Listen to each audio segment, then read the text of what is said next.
यास्मीन, तुम आज थोड़ी थकी हुई लग रही हो। अगर चाहो तो आराम कर लो, मैं यहाँ संभाल लूंगा सब। नहीं नहीं, मैं बिल्कुल ठीक हूँ, ऐसी कोई बात नहीं। Are you sure? हाँ बिल्कुल। सुनो, अगर तुम चाहो तो ये बैंगन चूल्हे पर रख दो, वरना खराब हो जाएंगे, काले पड़ जाएंगे। और इनमें थोड़ा पानी डालो।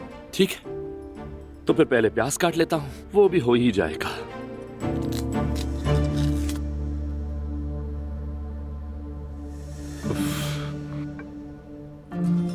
तुमने टमाटर कुछ ज्यादा ही काट लिए हैं, जरा देखो तो सही, पता नहीं कहाँ गुम हो।